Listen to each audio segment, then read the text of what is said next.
They don't make up the majority of the roster, but of course, those 5 stars catch our attention. There's many of them headed to Ohio State to visit with Ryan Day and staff. As we just discussed here between Steve, Tony, and myself, many official visits, and the camps actually start a week from Thursday. So maybe a little bit more on that the next show, but leave those comments and questions there. We will slice and dice up the latest on the national scene regarding the college football playoff and its possibilities. And so, welcome into Ohio State Buckeyes Live, 319th edition. We appreciate you being here. Make yourself known there in the chat.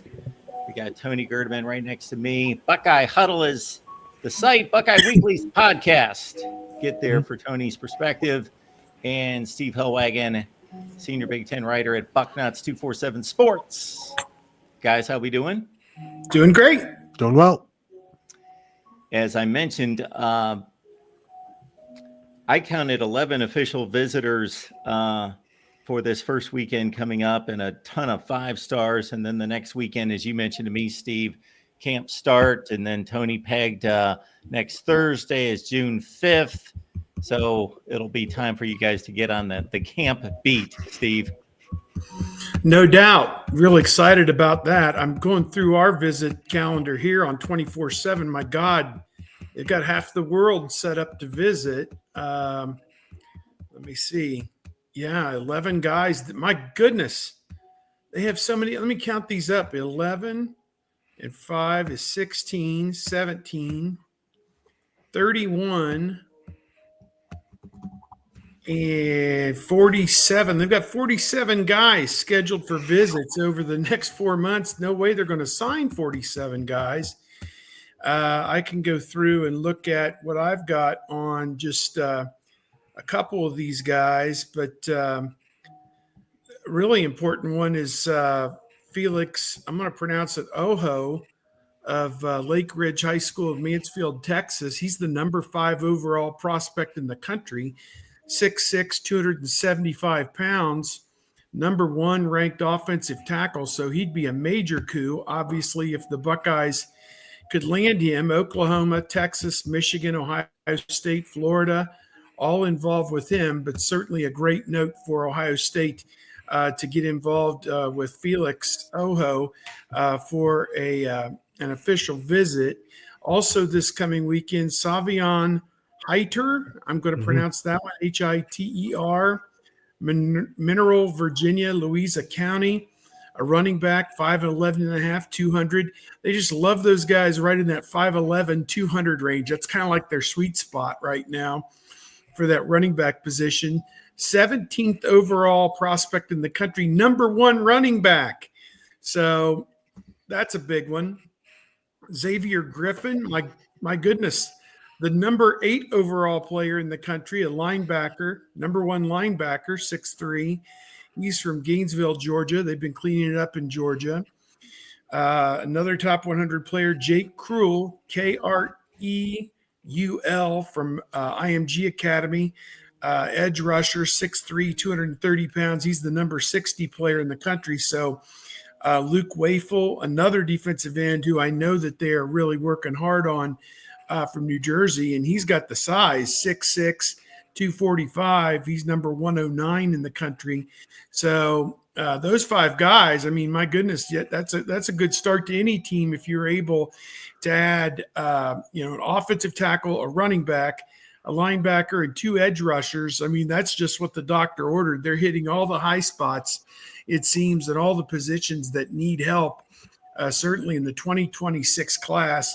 And as I said, over the next month or two, 47 guys on official visits. That's absurd. Plus the camps, plus. It's these are good times when you win the national championship, Tony.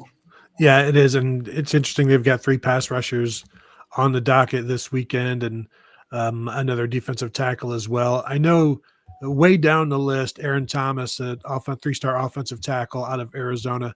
There are people out west that think he's kind of a sleeper, and we're hoping the bigger schools wouldn't latch on to him. So I think Ohio State might have a decent shot there, being one of the bigger schools. And, of course, Corbin Fordham, the tight end's already committed. He's scheduled to be at Ohio State. I know there's some question if Donovan Webb, the cornerback from Texas, is actually going to show, I believe. So we'll see that. And that's the other thing about these weekends is they're scheduled, but do they actually show up and make it? And then getting Felix Aho here is great, but again, these kind of battles don't usually go well for Ohio State because they're not going to pay $2 million for an offensive lineman, or they're not going to pay $3 million. So it's always interesting to see which guys show up, and then quickly, what are the rumblings on what the asks are? What hole do you want your house to be on? At Muirfield, like where are you looking for your family to move to? And it's sometimes it's a non-starter. It's always a non-starter when that's the first thing. Is when the money is the first thing. It's like, all right, well, good luck in your future endeavors. Nice segue to let everyone know that we've got our weekly recruiting show with Leanne Herring Wednesday, 8:30 Eastern. So that's tonight on the main channel, 8:30 Eastern. And Leanne has a ton of these guys on speed dial. So she's talking to them all week, all the time, back and forth, getting direct quotes and leans on this. So we're happy to have Leanne here at the Voice of College Football. And we get together Wednesdays, 8:30 Eastern time. Stephen, I'm going to check on the pronunciation. We've been spitting out the name Felix Ojo, so maybe she's just being kind and not correcting me on that one. So I'll find that one out tonight.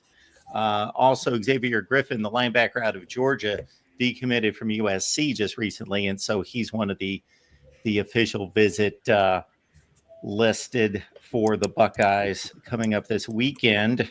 And it'll be interesting to see how the quarterback pool shakes out here the next month or so, because they're locked in. Of course, Savion St. Clair is in camp and ready for this fall, and then they got their 2027 guy, but 2026 is still up in the air.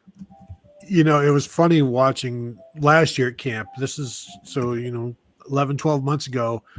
Ohio State was bringing in a different top 2026 quarterback every single camp. Like there'd be somebody new there, the top guy, the top 3 guy, top 5 guy.